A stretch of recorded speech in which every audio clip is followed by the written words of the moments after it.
From Kansas State University, this is Agriculture Today.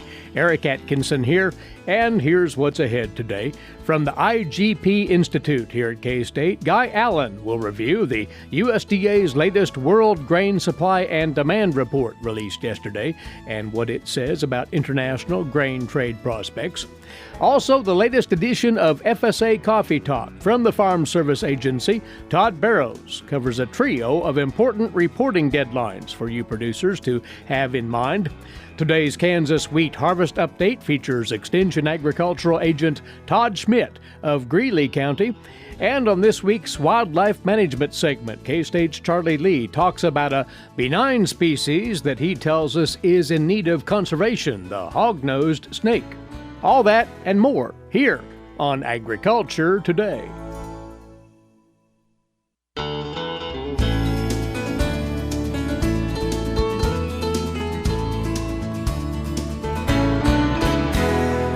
Thanks for being along with us. This is Agriculture Today. Well, yesterday, the grain markets responded to the USDA's monthly World Agricultural Supply and Demand estimates, its projections on grain supply and demand issued monthly. And here to size up what that report was telling the markets and you producers as well, Guy Allen. Guy is the senior economist with the IGP Institute here at Kansas State University. Guy will walk through this grain by grain, and we'll start with the newsmaker out of the numbers, you say, and that was what was reported on wheat supply and demand. Yes, the wheat numbers, Eric, came in probably more surprising than the corn and soybean situation. They came in a bit more as expected. The outlook for U.S. wheat this month was for reduced supplies and also lower domestic use and exports, as well as declining ending stocks. While numbers for your winter wheat crop situation remain, production was quite good. The spring wheat situation for hard wheat in Durham was actually quite disappointing and came in a bit lower than what the trade had anticipated. I guess in the international situation, that sort of extended into Canada. Canadian exports are expected to drop as much as 18%. This is from their record number last year of 23 million metric tons. That demand for Canadian wheat was predominantly driven by demand from China. And following that large export program left them with pretty tight beginning stocks starting off this current year, and with the decline in production due to the drought, they'll see a significant drop there. The contrast, you say, though, is what's happening in Australia, where they're having an outstanding wheat crop? Yeah, both Australia and the EU saw their numbers increase by about 1.5 million metric tons. The Australia production is up to 28.5 million metric tons, so they're expecting about a 22 million ton export program, which is up about 13%. And this will be the second year in a row that they'll have a very good crop situation. They're immediately tributary to those high-valued Asian markets with higher quality white wheats that move in there quite competitively. And that really is, when you bring that up, Guy, one of the keys out of this. Will this impede U.S. wheat business in Asia? Well, it's going to be a bit tougher to compete. The other thing that's helping the Australia situation is a rising freight market, ocean freight market. And as that freight market increases, it just increases their comparative advantage to put commodity into those closer destination markets of Asia. What was happening with the Russian wheat production scene? Yeah, Russia and Kazakhstan were both dropped by 1 million metric tons. Russia's the world's biggest wheat exporter. Kazakhstan also feeds into that Black Sea market along with the Ukraine. The Russia crop was down to about 85 million metric tons, and Kazakhstan was down 1 million metric tons to 13 million metric tons. So that's going to be a bit tighter supplies coming out of that Black Sea market, which they're probably the most stiff competitors in that global trade situation. Collectively, global stocks are lower.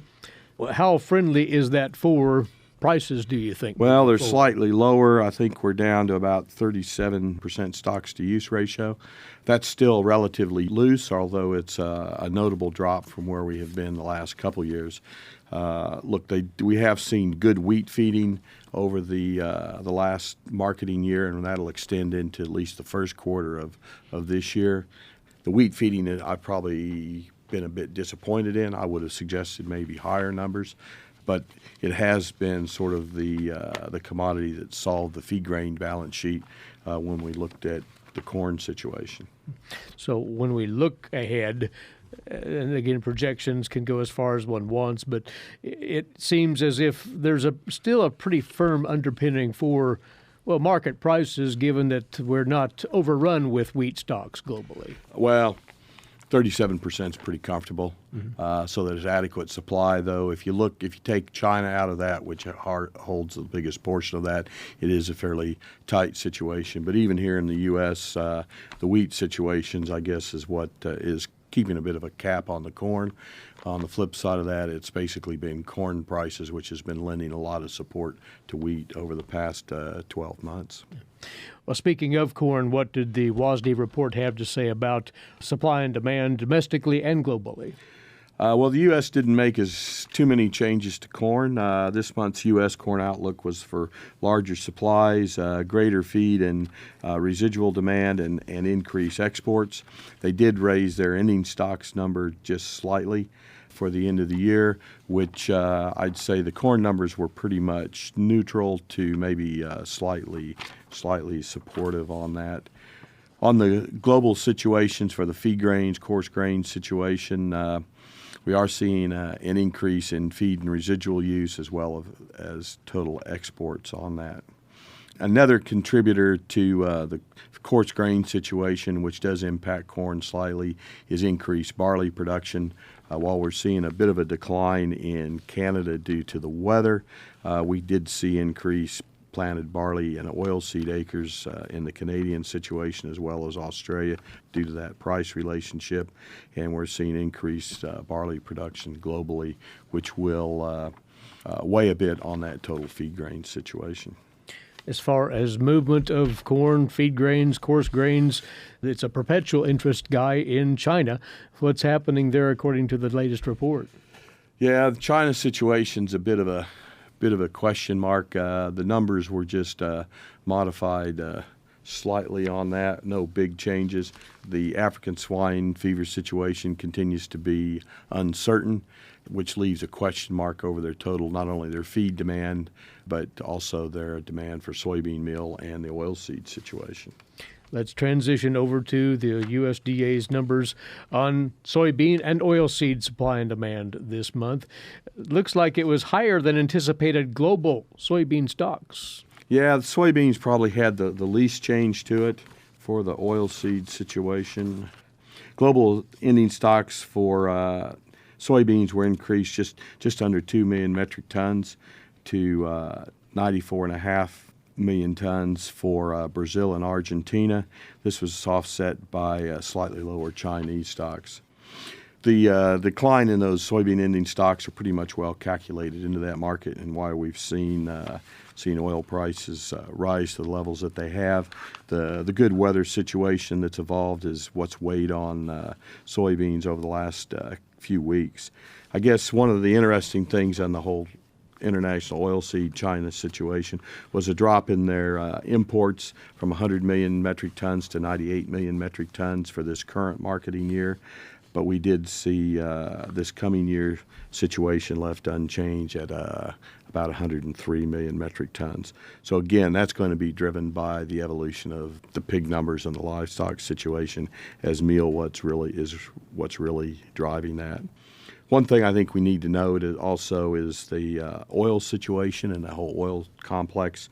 Palm oil has come off its high, and it had lent quite a bit of support to the vegetable oil complex, but they're still at quite high numbers there.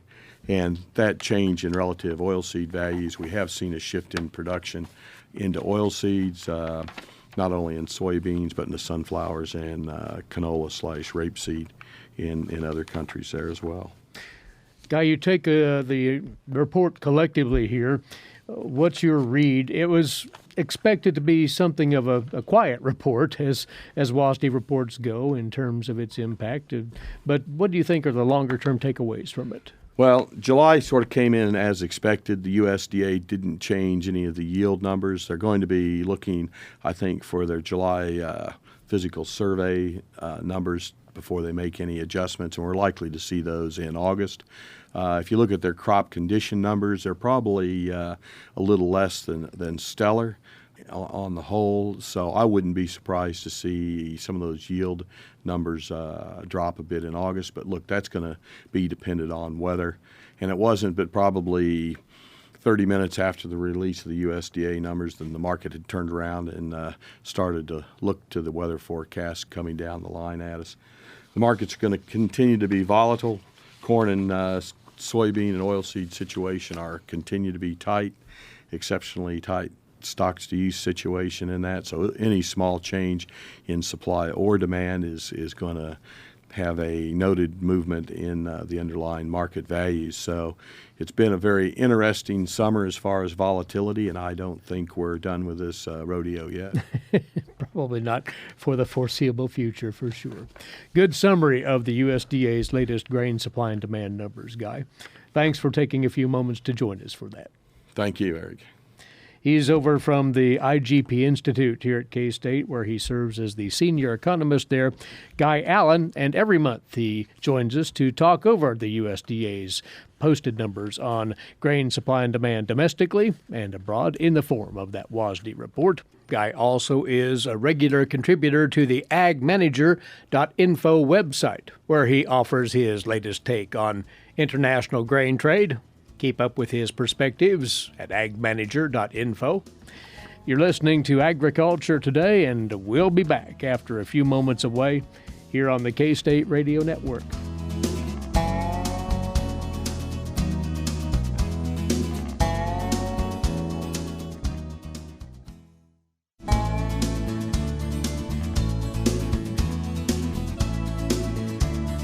Now on this Agriculture Today, more word from your Farm Service Agency, state headquarters for Kansas, which is located right here in Manhattan. We call this segment FSA Coffee Talk. Along with us this time around is Farm Program Chief Todd Barrows of the Kansas FSA. And Todd, you have a selection of things you want to cover with us today. Yeah, Eric, hey, thanks for having us over here this morning on Coffee Talk. It's great to be back with you and our agricultural listeners across Kansas. Today, I do have several things on my list that I would like to cover, those being mainly acreage reporting, farm structure changes, and then I'd like to end up with some discussion on reporting crop and livestock loss information when storms occur across the area. All of that pertinent and timely, and we'll take them one at a time if we might. Todd, as you know, we've had recent rains, wheat harvest delays in several areas of the state, and that may have put producers in a short window for reporting that acreage, finalizing their 2021 crop acreage numbers. Yeah, it has, Eric. And while we always welcome rain and precipitation in our state, at the time this is coming with wheat harvest and affected some planting of spring crops, it has put producers behind in some of their paperwork and following up. And producers do have until close of business July 15th, that's this Thursday, to finalize their 2021 crop plantings with FSA. So at this time, I just want to strongly encourage producers to call their local FSA office as soon as they can to make an appointment if they have not already reported those spring crop plantings and to finalize their 2021 acres report. County offices mostly are open by appointment for face-to-face meetings if needed. But anyway, when the producer calls in, they'll go over with the producer their protocol for their office hours and handling and getting those acres reports completed. Keep in mind, producers, you'll need to mark and identify on an aerial photo map what crop was planted, what type of that crop did you plant, the practice, whether that be irrigated or dry land, what was the intended use? I mean, is your intention to grain that crop, to graze it off, to mechanically harvest it for livestock forage? You'll also need to report the number of planted acres, the planting date, and then all importantly, who shares in the production of that crop. So gather all of that information, have it ready for reporting at the one fell swoop here. And this gets back to program benefits. They all hinge on this information, you say, Todd. Absolutely, Eric. And that's why we want to stress this. And again, we are in a short time frame here. And so it's best if they can compile all that information and have it ready when they make their appointment. So there's an easy transition giving that data or that information to the FSA office. And you're right. All of our FSA program benefits tie back to the acreage report. So it's important to get that in and completed timely and accurately. And again, the deadline is this coming Thursday, the 15th of July. If by chance, Todd, a producer is planting a crop for harvest yet this year after that date, and there may be a few circumstances where that applies, such as forage sorghum, for instance, what need happen here? Yeah, we commonly will see, and more so maybe out in the western part of the state of Kansas, but producers, when there's moisture like we've had this year, will want to go in there and that wheat stubble and plant a livestock sorghum forage for either grazing or hay. And if they plant it after July 15th, it's not a problem, but they still do need to report those acres and where it's planted, and they have 15 calendar days from the date of their planting to report that to FSA. So you can take care of that, but do have that dialogue with your local FSA personnel for full clarification on that late planted crop. You mentioned, Todd, farm structure changes. What are you referring to there? Yeah, and I just wanted to bring this up because sometimes this one gets overlooked, but obviously due to gamut of different reasons, farmland changes hands via selling or purchasing a land. And so we do have a deadline of August 1st in which a producer can request a reconstitution to their farm structure for their farming operation, meaning adding land or removing land from their farm operation for the 2021 program year. So if a producer has purchased or sells land and based on the contract agreement, possession changes for that land in the 2021 program year, and you haven't notified FSA of that change, then you have up till August 1st to notify us and request that change. Changes requested after August 1st will be effective for the 2022 program year. It's just an important basic bit of mechanics to take care of as far as your farm program status. Any changes in the farm structure, get those in by August the 1st. And the possibility of losses due to storms, which we've had aplenty in Kansas already. You mentioned the requirements for reporting that notice of loss. Talk about that. Yeah, the first step in reporting damage, whether to crops or loss due to livestock due to severe weather event, and as you said, we have had several of those across the state already. We're kind of in that season. So the first step in that is reporting a notice of loss or filing a notice of loss with your local FSA office. And this is due to severe weather, so it has to be a natural occurrence due to a weather event. To be eligible for that, then producers, and I first want to talk about crop damage or crop loss. The general rule of thumb is you have 15 calendar days from that disaster occurrence or date the damage of the crop became apparent to the producer. You have 15 calendar days to report that to the Administrative County FSA office. This is especially important if you're going to destroy the crop and not continue to take the crop to harvest as intended when you planted it or reported it to FSA.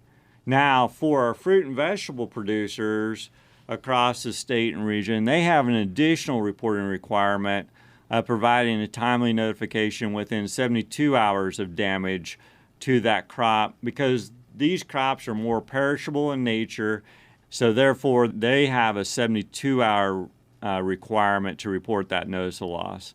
And then finally, I want to point out for our livestock producers, if you do suffer a loss of livestock due to a lightning strike or hail or drowning due to a flood, tornado, etc., you must report the loss of that animal within 30 calendar days of that weather event. Once more to recap, for crop damage within 15 calendar days after that damage, for fruit and vegetable production 72 hours afterward, and 30 calendar days after livestock losses were incurred due to storms. So keep those well in mind. Important reminders all, Todd. Anything else you'd like to pass along to our producers? I just have one other comment, Eric, that I'd like to share, and that's the importance of our county committee system and being represented in each county by your peers. And so with that, along that line, August the 2nd is the deadline for nominations of the next county committee election. There are generally 3-member boards for each county, and producers elect a new member from one area of the county each year. And so that nomination period is quickly approaching. So I would like to encourage your listeners to think about that and think about the leadership in their county and to make nominations of quality individuals or quality peers to serve on our county committee boards. We can't overstate the function and purpose of those counties in administering Farm Service Agency programs locally and making critical decisions. So think about those nominations, get them in by August the 2nd. And we always appreciate the word from the state FSA office. Todd, thanks for coming over. Thank you, Eric. It was good to be with you today. And if listeners have additional questions or inquiries, be sure to reach out to their local FSA offices. They're there to serve you.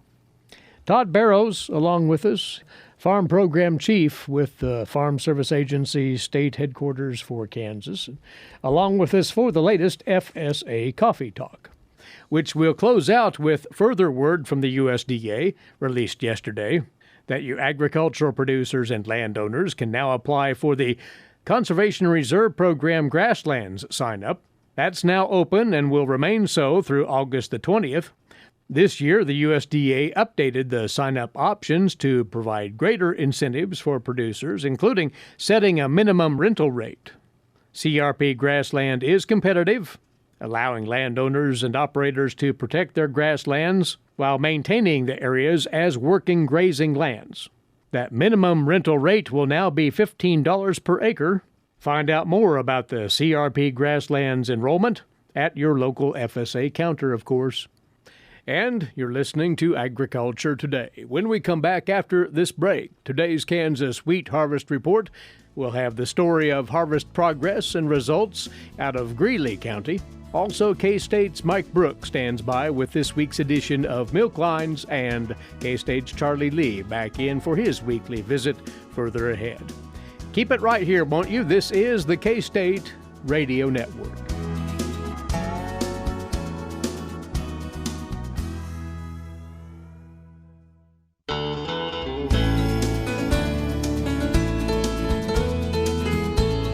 You're listening to Agriculture Today. Eric Atkinson with you once again. And next up is today's Kansas Wheat Harvest Update.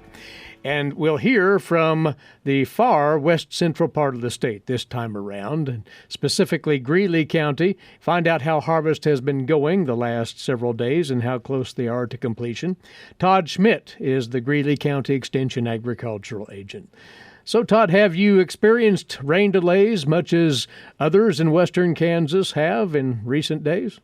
Yeah, we have. It's been just like everybody else. Seems like every other day we get delayed and dealing with, a quarter to an inch of rain here and there, kind of spotty, but also lots of humidity, which we're not accustomed to out here, but we keep plugging away at it anyway. It's very unusual for that part of the world to experience those kinds of conditions. But how far would you say your harvest is along now? I am guessing 60 to 70% complete, somewhere around there. A lot of guys are still waiting for trail roads and fields to dry up so they can get in there and at least get trucks down. If it stays dry here, we'll be wrapped up here in the next week or so.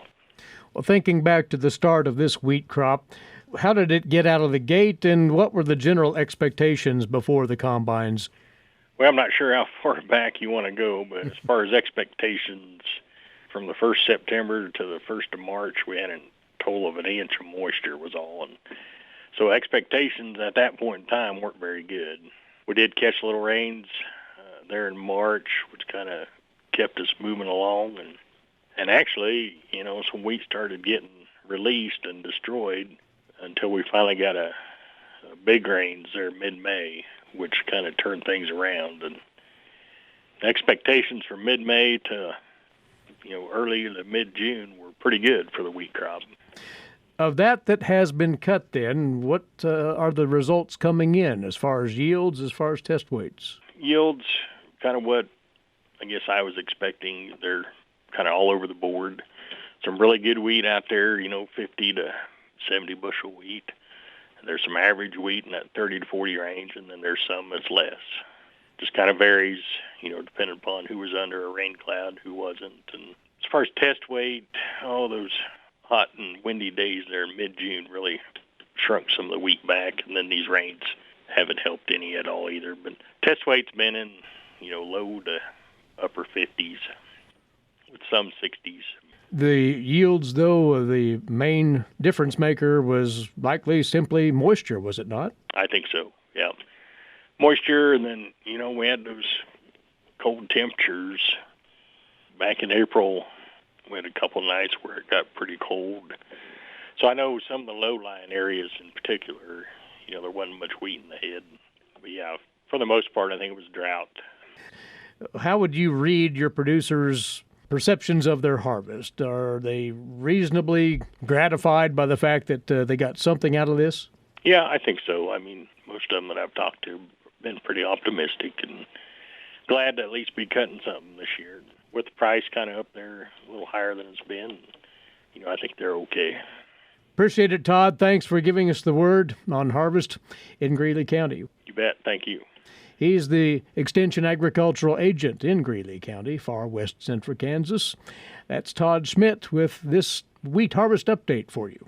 And now it's on to this week's edition of Milk Lines. Here's K-State dairy specialist Mike Brouk. Mike? Today, I want to visit with our Kansas dairy producers concerning some of the feeding challenges that we face during heat stress.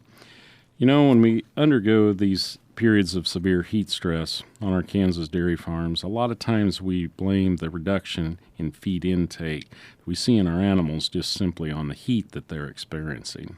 While this is a major portion of the effect that we're watching, one of the things we often forget is what might be actually going on in the feed that we're feeding. You see, when it gets this warm, microbial bacteria and other microbes in the feed multiply very quickly. As the temperature gets warmer, they just multiply at a much higher rate. And so those numbers double and triple and then quadruple very, very quickly. So what can you do to avoid that? Well, one of the primary sources of these microbes in the ration that we've put into the bunk is actually coming from our wet feeds, our silages primarily. So a lot of times there's organisms that are in the silage that during cooler parts of the year, they really don't multiply very fast in the feed bunk, so it's really not a big deal. But as we get into the summer months, they multiply much quicker, and it becomes more of a problem for our animals because as this feed heats up, it becomes less palatable to the animals. So the animals, even though they're also heat stressed, they'll just simply reduce feed intake because of some of the things that they're smelling or tasting in the diet that they're trying to consume. So what are some things that we can do practically on the dairy farm? Well, number one, it's all about exposure time. So how long is that silage going to actually be exposed to air? Because as we take it out of the bunker and expose it to air, the pH of that silage starts to rise and these microorganisms start to multiply very quickly. So if you're taking silage out of the bunk in the late afternoon or early evening and just piling it on your feeding pad and feeding it the next morning, you've just increased that exposure time by about 12 hours. So the next morning when you come to start loading your feed wagon, that silage may already be heated. So now you put heated silage in with your other grains and forages and you mix it up and you go dump it out in the bunk. Well, now how long is it going to be in the bunk? Do you feed once a day or twice a day? If you only feed once a day, it's going to be in the bunk for another 24 hours. Again, a lot of time for those microbes to continue to multiply and to cause secondary fermentation, which takes energy away from our animals but also creates a feed that is less palatable. So feeding twice a day is a really important practice that we should probably do during the summer, maybe even more times depending on what your feeding time availability might be. The other thing that we can do is there are some mold inhibitors that we can also place into those rations that will help reduce the multiplication of those microorganisms. However, this adds cost to the diet. So from a practical standpoint, the cheapest thing that we can do is just to simply reduce the amount of exposure time we have for those silages. Again, feeding twice or 3 times a day will provide fresher feed for your animals. The other thing to think about is a lot of times the animals consume more feed at night than they do during the day. So adjusting your deliveries so that maybe 60% of the diet is delivered for the overnight hours and only 40% during the daytime hours might be something that you need to consider on your dairy.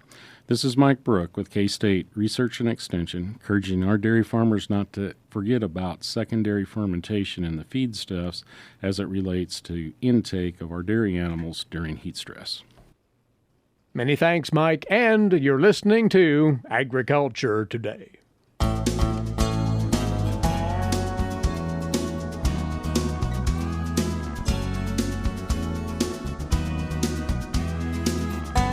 Next on Agriculture Today, our weekly get-together on wildlife management, accompanied by former K-State Research and Extension wildlife specialist Charlie Lee. This time around, Charlie, you're going to talk about a snake species that commonly is found in Kansas, the hog-nosed snake. 2 such species in the state, you say. Yes, we have the eastern hog-nosed snake in Kansas and the plains hog-nosed snake, previously called the western hog-nosed snake. The species are listed as species in need of conservation, both of those. The geographic range of hog-nosed snakes really is quite large. It extends from the southern part of Canada down to the northern part of Mexico and perhaps to the Rocky Mountains on the west, and then over probably to the Mississippi, maybe a little bit east of the Mississippi River. So they are common here. They are fairly common, much more common west of the Flint Hills.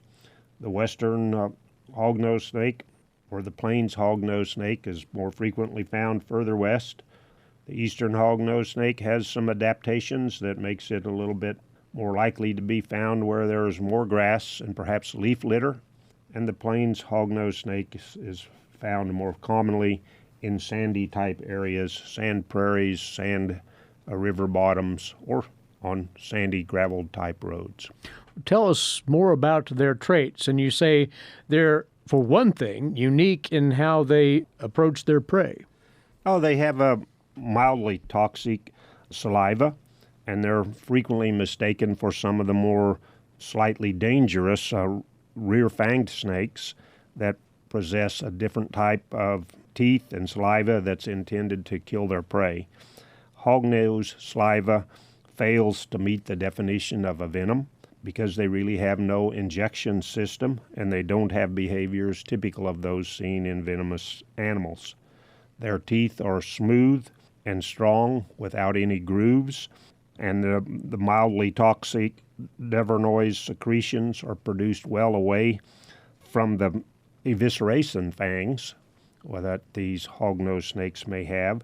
And those evisceration fangs are enlarged fangs at the rear of the upper jaw that have kind of a unique purpose. They're designed to deflate toads, which is the primary food source of hog-nosed snakes. Toads, when captured as prey, often puff up with air, and these large fangs have been designed to deflate the toads so that they're easier to swallow. About 80% of the diet of hog-nosed snakes is from toads. They eat other things, including other snakes and occasional salamanders or lizards. It is, though, that unique facial structure that allows them to actually dig for salamanders or toads or whatever they're consuming. Yeah, the name hog-nosed snake certainly refers to the rostrum, or the front pointed part of the snake's nose. On the eastern hog-nosed snake, it's projected almost horizontally out the front, but in a very pointed manner. The Plains hog-nosed snake has the same type rostrum, but rather than being horizontal, it's more vertical and enables them to dig out toads much more easily. As many of you know, snakes have a hard time digging. These snakes have developed unique characteristics that allow them to more easily dig out other animals that have made a burrow, and that's the reason most of them can feed on toads. But again, they're non-venomous, and you say they're rather passive, not aggressive at all. Yeah, they're not very aggressive. They actually have some kind of unique characteristics when someone approaches them or an intruder approaches them. They often hiss, flatten the skin around their head and neck into a hood, somewhat like a cobra. They may even lunge or strike at the intruder, but typically those strikes are with the mouth closed. Often, if the intruder stays there and continues to bother the snake, they will go into a defensive mode where they roll over onto their back, coil up a little more tightly, often regurgitate what they've been feeding on, and play dead.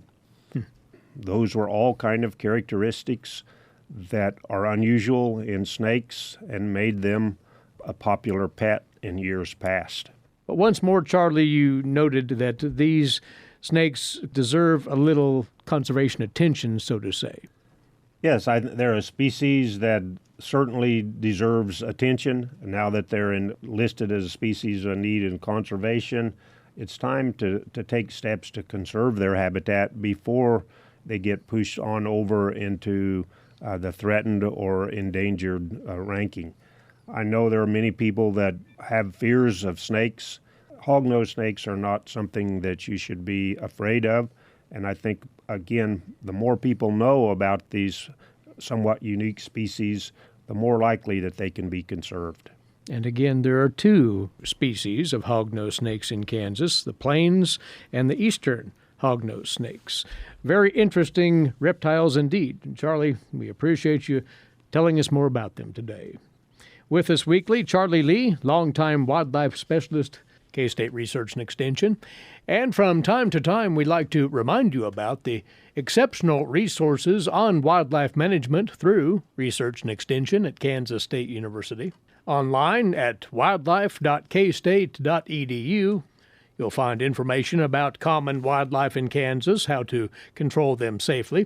There's information on managing habitats, several how-to videos available to see and hear about how to set traps, how to transport trapped animals and safely release them. Also, you'll find a connection to a manual on private lands wildlife management that can help you incorporate wildlife management into the daily routine on the farm or ranch and helps one be an active player in land management for wildlife purposes. There are fact sheets on all manner of wildlife species found in the state, from bats to wood rats and everything in between, and more detailed information on wildlife habitats, managing aquatic weeds, plants and trees, ponds, streams, and wetlands. And there's even more if one really wants to get into this, a wildlife damage control training manual. Also, the contact information for current K-State wildlife specialist Drew Ricketts can be found right there likewise. You can access all of that, and we'd encourage you to do so at wildlife.k-state.edu, wildlife.k-state.edu. Well, our time's away once more. As always, we appreciate you being along with us, and please rejoin us right here tomorrow. Until then, Eric Atkinson for Agriculture Today over the K-State Radio Network.